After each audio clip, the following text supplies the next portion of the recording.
Hi, everyone. It's me talking to you from Los Angeles with another conversation with Neil Katyal. Hello, everybody. I don't know if you all watched much of the impeachment hearing today, but we're going to talk about it with Neil, what his take was. Feel free to ask some questions. Here's Neil in the comments. See, we've got some good questions from social media already, but Neil is going to kind of just give us the play-by-play. Neil, hi, how are you? I'm great. How are you? I'm good. I've been busy running around all day, so I wasn't glued to the television, but I've since watched a lot of things online.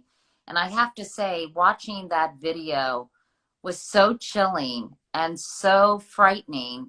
We've seen much of that footage already in some very powerful montages, but the way it showed and kind of went back and forth from the speech that then President Trump was giving and the actions of the mob and the insurrectionists, it was incredibly effective. Tell me your thoughts, Neil, as you watch that. Yeah, I think what did the work, Katie, is, first of all, it was just well done in terms of the execution of the video and so on. But what did the work is actually we knew it all. We knew what you didn't have to know. You may not have seen that angle or this angle or whatever, but all of these things were things we experienced on January 6th and have collectively, for the best of reasons, repressed a little bit in our own minds because it is so painful to think about branch of government and our capital being stormed by these people and the violence. I've always thought that was the hardest task of the House managers, which is those are the folks prosecuting the case in the Senate, is to force people to think and confront about what happened because it's so much easier to just pretend it didn't happen. And I felt like I do that in my own mind in the days after January 6th. And so, I thought the video was particularly effective in kind of reminding everyone, what is this about?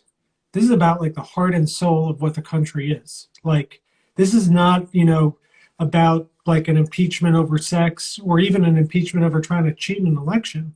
This is like literally encouraging an armed attack on a coordinate branch of government. So I thought it was incredibly effective. Neil, let's talk about Jamie Raskin, the congressman from Maryland, who I thought did an excellent job of laying out the case. One of the first comments was you cannot impeach someone after he is out or she is out of office. And I thought he did an excellent job talking about everyone from Warren Hastings to state constitutions that actually are the exact opposite of that claim. They state, and they never state anything to the contrary, that someone cannot be impeached after leaving office. Can you just give us the headlines for that, or synthesize Jamie Raskin's argument? Sure. First, let me just start with Jamie Raskin. I was covering the trial for NBC today, and I said then, I think Jamie Raskin gave what might be the best oral argument I've ever seen.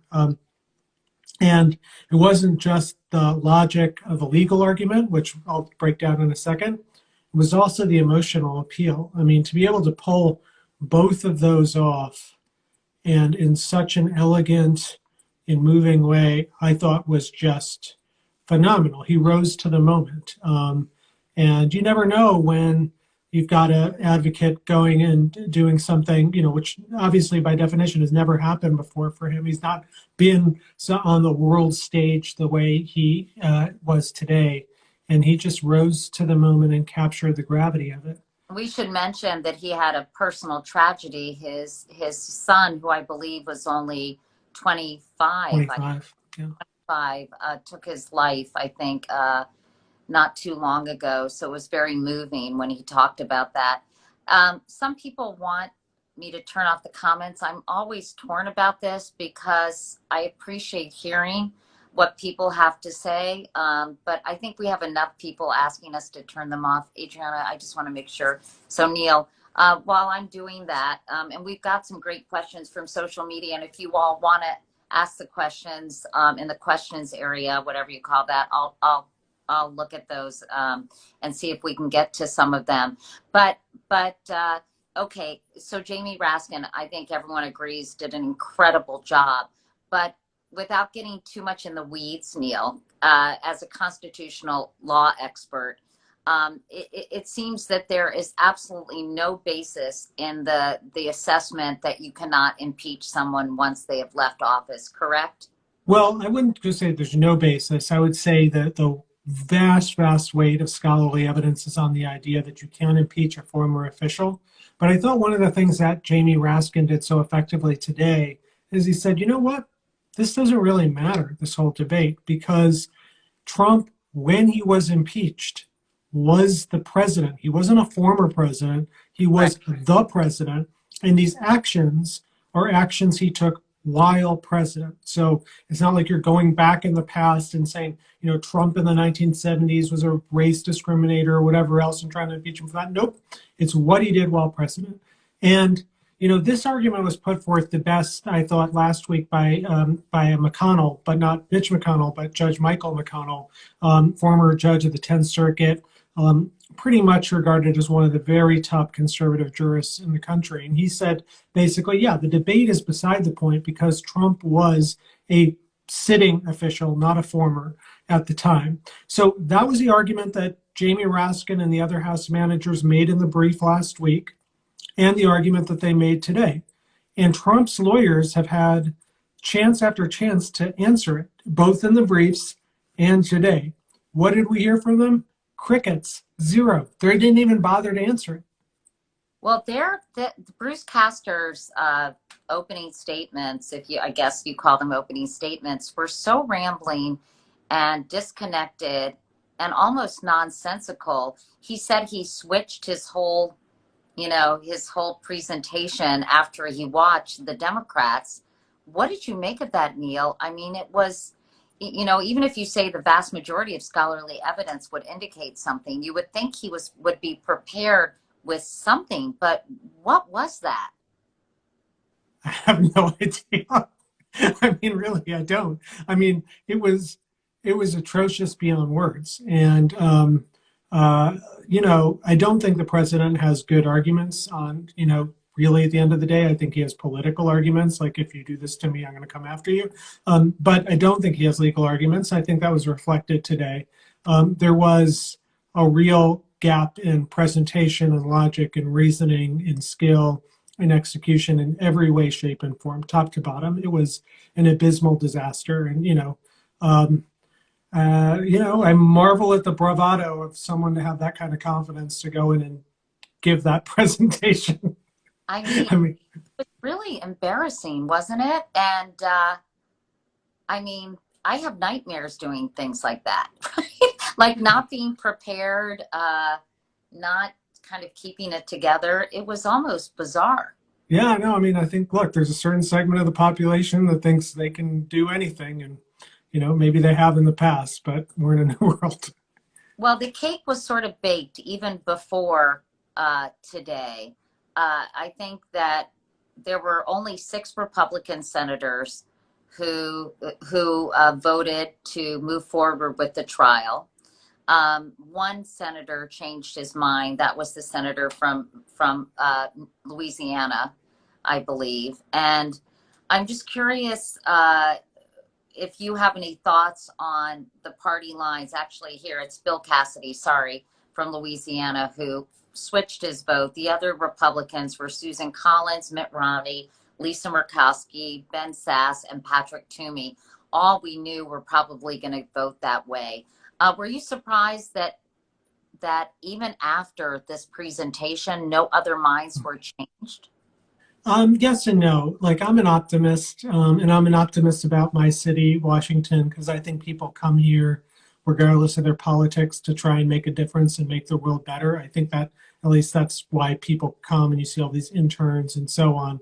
And over time, you know, the machine eats some of them up and so on. But I still am always optimistic. And, you know, my faith had been shattered for many years with watching Trump and them, you know, basically cower in the shadows and do nothing.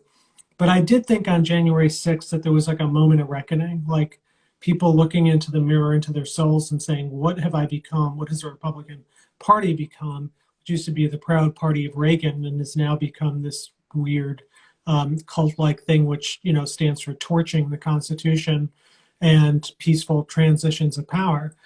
So I hoped that would happen. I'm still hopeful, Katie, even after the vote today. So the vote today, in some ways, is predictable. If you're a Republican senator, the last thing you want to do is have to vote on whether or not Donald Trump did it on January 6th, whether or not he, encouraged and aided this insurrection. And so the constitutional argument is a way to dodge accountability for that, to basically just say, hey, maybe he did it, maybe he didn't, I don't know, but I don't have the power to decide it. So that's the beauty of the argument for the Republican senators. And so they have their own personal interest in accepting that argument.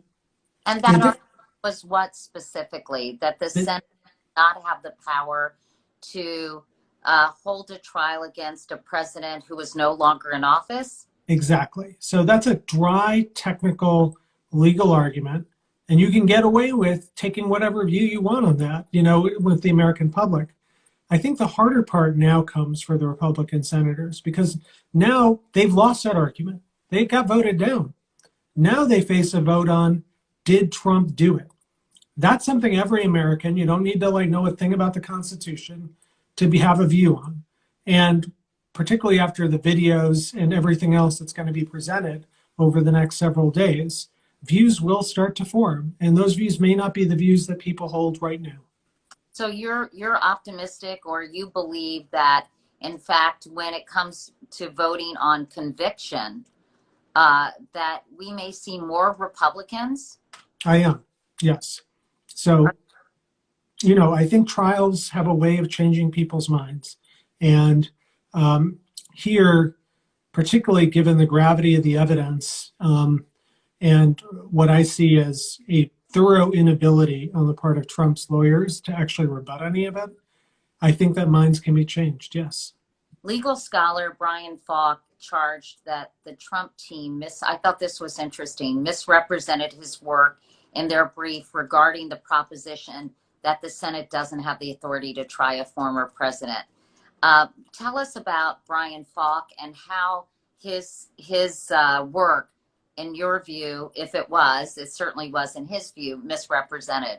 Yeah, so Brian Kalt is a law professor. He's, I have no idea what his politics are. He's a very careful scholar, and he wrote a big piece in 2001, a long law review piece, maybe 100-ish pages, basically analyzing the evidence pro and con. Can you impeach a former official? And ultimately, I think he came out and said, the weight of the evidence is, as I said to you at the start of our show today, that you can impeach a former official. What Trump's lawyers did in their brief, according to Kalt, and I've looked up some of it and it's right, is they only took the parts that said, here's the argument against impeaching a former official, and stripped it of any context or any nuance or the argument on the other side. So it was a pretty grave misrepresentation. Now, today, Trump's lawyers, I think, were very careful, because then they quoted various scholars who disagreed with them. They said, well, they might disagree on the bottom line, but here's what they said. So they did learn their lesson, which is nice. But at the end of the day, yeah, I think, Kalt's argument was distorted a bit. But I think the fundamental point, Katie, is this. We didn't even have to have any of those arguments, because this was an impeachment about not a former official, but a current official. And Trump's lawyers said zero about that today. It seems misrepresenting people's comments, twisting them and using them for political advantage is kind of de rigueur these days, Neil. Totally. And by the way, and just one thing, Trump's lawyers had the gall to attack the House managers for citing a blog. They cited Lawfare, which is actually an incredibly reputable, yes, it's a blog, but it's like, any, really respected, media entity at this point, and a centrist one at that. And they attacked them for citing the blog. Meanwhile, they went and cited some guy who's been banned from Twitter because of outrageous lies and the like in their brief. So, it's just, from start to finish, a clown show on the part of the Trump lawyers. Well, let me ask you, was it just, obviously they've had lawyers who have quit Was it just impossible to find reputable or talented lawyers who could defend what seems to be at, on some level indefensible? I think that's part of it. I think it was indefensible. Sometimes lawyers like indefensible, right? They Right. like the challenge. But the question is, why not here? And Defensible. yeah, and I've been talking to, various of my friends who are incredibly conservative and very prominent lawyers. No one will touch this thing. And one reason is that they just don't trust Trump in the end. That Trump turns on everyone. He won't pay the bills, that's one thing. But more than that, it's that if the trial goes south in any way, he'll go and attack the lawyer. He'll never take responsibility himself. And indeed, already we're seeing that. CNN has a report tonight saying that Trump was screaming at his lawyers today because he thought they had done such a bad job. And this may be the only time that I think Trump is living in reality. They did do a bad job. Like I've had some tough clients over the years. I mean, this guy's like 1,000x times, the worst client times the worst client times the worst client. I want to ask you some questions from social media, but I want to go back. You and I have discussed using Section 3 of the 14th Amendment, which would bar Trump, or ban Trump, even if he is found not guilty, from running for office again. Where does that possibility stand at this juncture, Neil? It's on a separate track, so it can be done, and it could be done by a majority vote in the House and Senate. I think that the thing is that the House impeachment vote happened, and so the Senate basically had to try this thing. So that, automatically gets super priority over anything else. If Trump isn't convicted by the Senate next week or the week after, I do expect there'll be a conversation about the 14th Amendment. I do expect there'll be more pressure on the Justice Department to look into whether Trump committed criminal acts. And here, Trump's lawyer's argument was baffling. Trump's lawyer today said, you can't impeach him because he's never been indicted for conspiracy or anything else. So he's almost begging for DOJ action. And in the past, that argument worked well because Bill Barr was the attorney general and wasn't going to indict Donald Trump. Bill Barr is not the attorney general anymore. These are very dangerous things to be saying. Merrick Garland may not be so jiggy with that, as I used to say when my daughter was in 7th grade to embarrass her, right? I mean, right. So look, Merrick Garland is the most careful, sober, serious, apolitical. He's going to do this like so by the book, and I have no idea what he's going to do. But that is very different than Bill Barr. Bill Barr just spent his time coddling and protecting this lawless man, and this is the result. I think all these people have a part to blame in this. This is not just Donald Trump's January 6th disaster. There have been a cult of enablers who led up to this point, and Bill Barr, unfortunately, is one of them. At the same time, he even reached his breaking point, didn't he, Neil? Yeah, and many of them do, but too little, too late. Let's go to some of my friends in social media. They're nice enough to send in questions. One person was asking, that strange Bruce Castor statement that what? Castor statement that they changed their minds. And someone asked, is that normal? It did seem very odd, and he then, as a result, seemed incredibly unprepared. So I guess the question you've already answered, this isn't normal, right, Neil? It's not normal. Like in any high stakes case, you rehearse. Like I do sometimes 15 practice sessions before a Supreme Court argument. If I'm the impeachment lawyer, I'm doing like 30. I'm not going up there and winging it. No way. So if that is what happened, that's inexplicable. There were 4 senators apparently who did not watch the video. Could they be barred from the jury or voting to convict or not? Apparently, Rand Paul from Kentucky, Rick Scott from Florida, Tom Cotton from Arkansas, and Marco Rubio were not there to watch the video. Any consequences as a result of that? I don't know. I don't know what the rules are on that. I do know that there are a pretty elaborate set of rules when I wrote my book on impeachment that I remember looking at from 1867 from the Johnson impeachment. And those are really the rules that are used even today. Um, I suspect they have something in there about, what happens if you miss a session. And maybe they had a good reason. I don't know.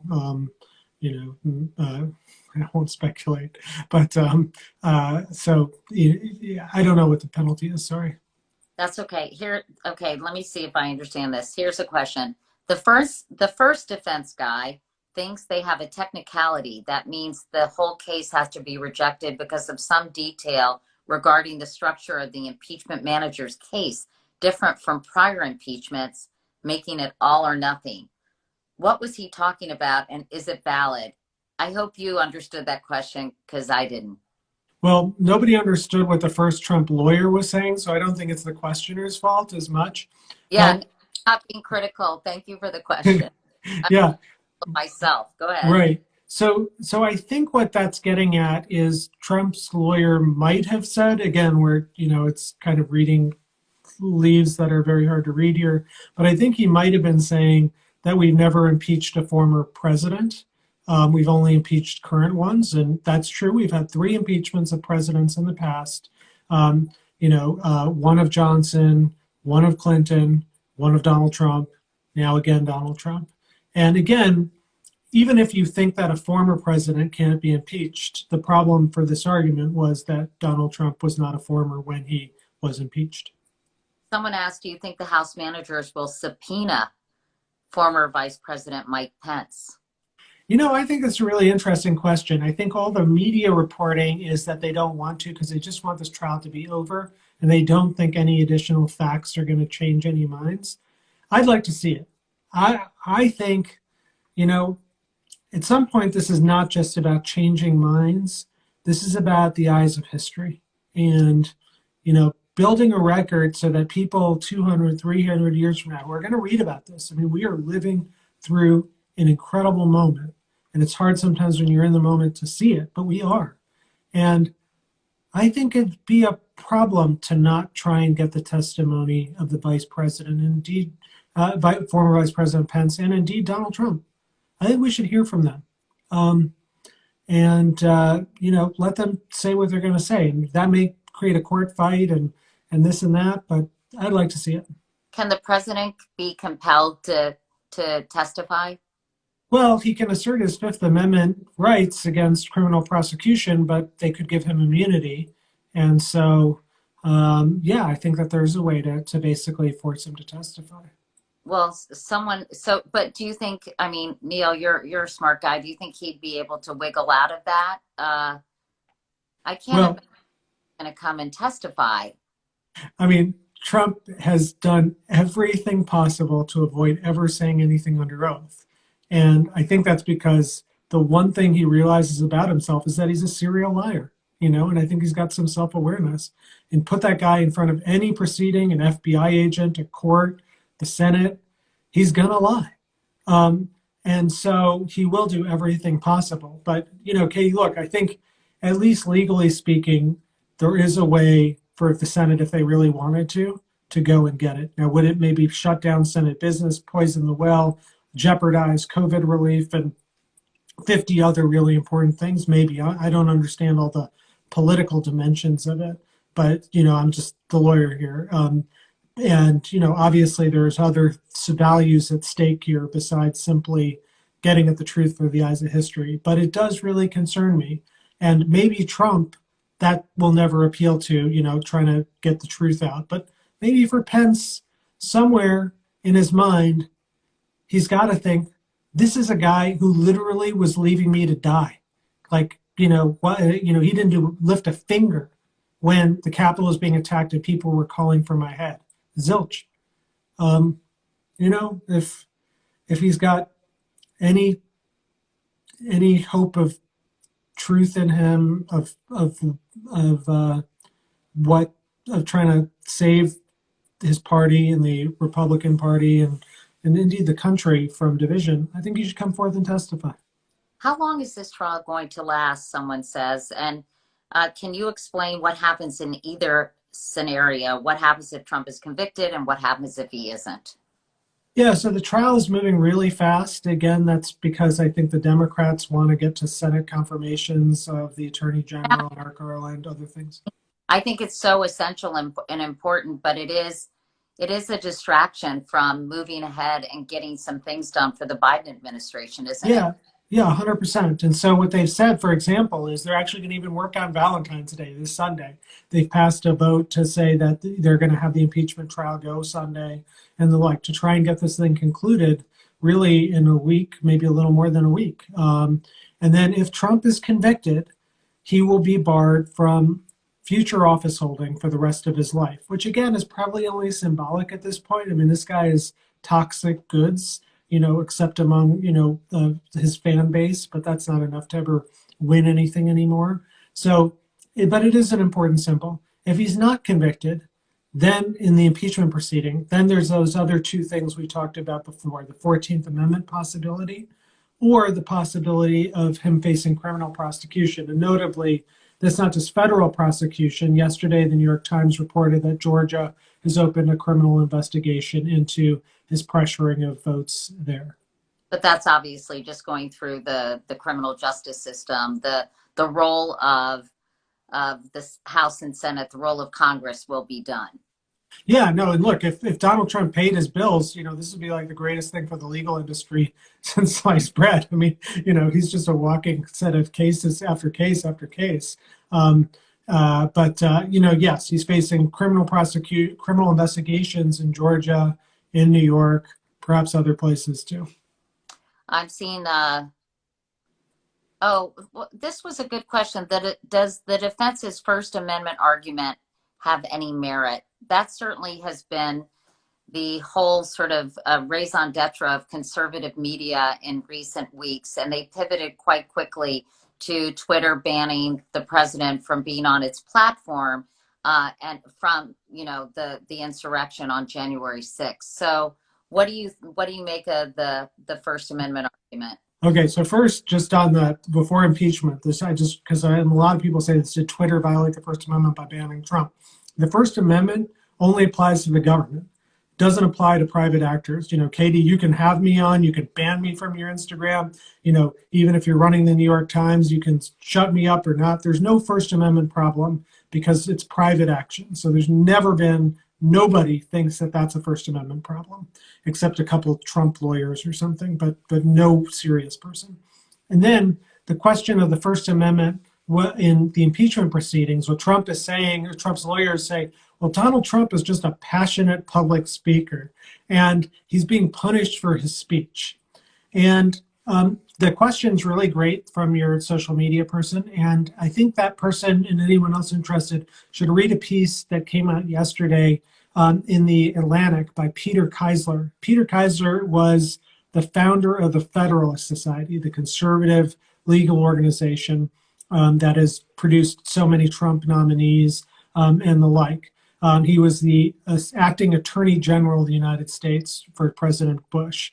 And what Keisler says is, in impeachment proceedings, there is no First Amendment defense for good reason. He says, look, if you're facing a criminal prosecution or a civil trial for, burning the flag or wearing a swastika, the First Amendment's an absolute defense to that. That's freedom of speech. But if you're the president and you wear a swastika or burn the flag, you can't defend yourself on impeachment by saying it's free speech. That's crazy. And so he just makes that argument so beautifully. And again, you heard zero answer to it today from the Trump lawyers, because there is no answer.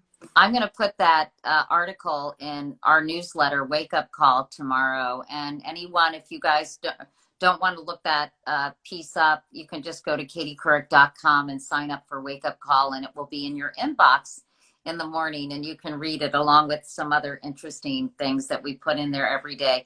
Hey, Neil, before we go, and I'm sorry I didn't get to everyone's comments, and I never know, comments off, comments on. If you guys want to DM me and tell me your thoughts on that, please do. But what is the latest on the investigation about the readiness of the Capitol Police. You know, it's so heartbreaking to me when I watch that video. They were so outnumbered, so mistreated. Obviously, people have died. The fire extinguisher on someone's head, the flag. I guess 2 individuals took their own lives. You know, do we know any more about why the Capitol Police just didn't seem prepared or didn't seem to take this seriously?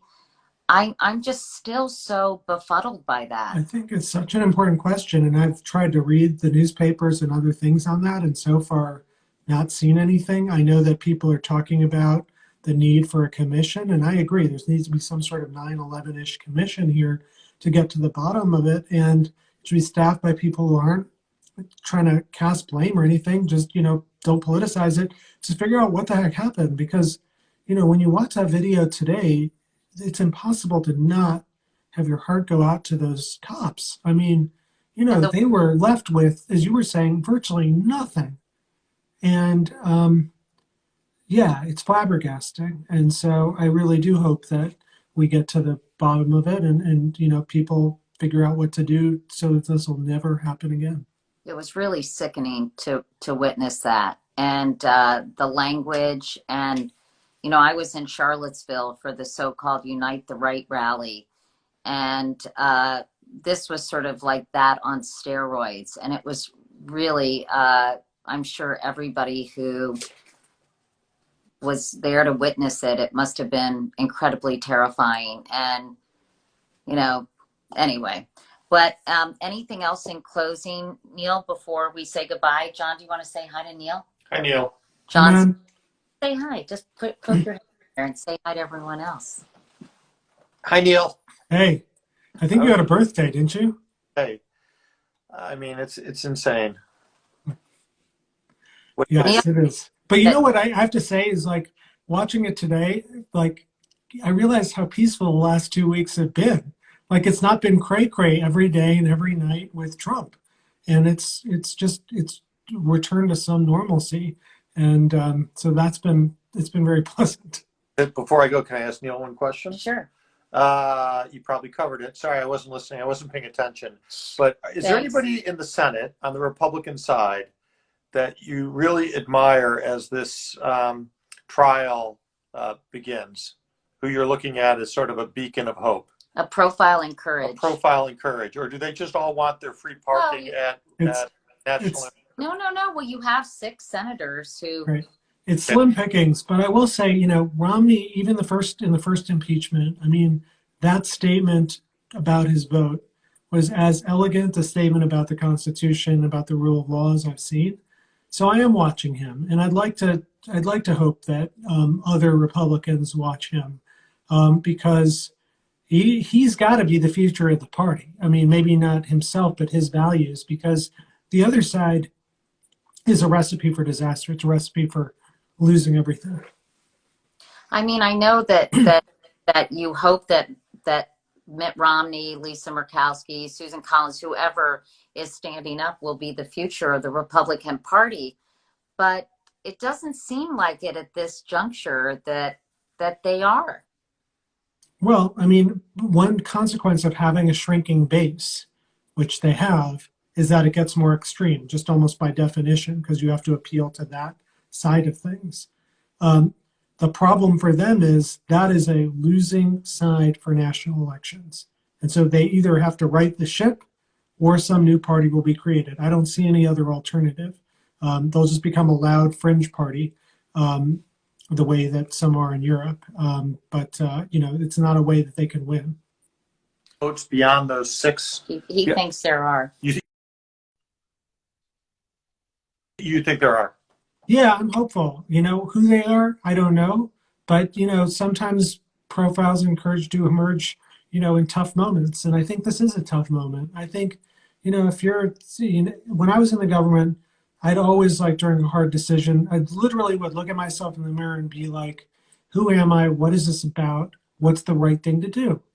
And I'd like to think that they will do that. And it's pretty hard when you look at the evidence to come out the other way. But And so, on the other side, you have people's craven desire to cling to power and to not be primaried. And it's sort of, it seems to me that it is at all costs now.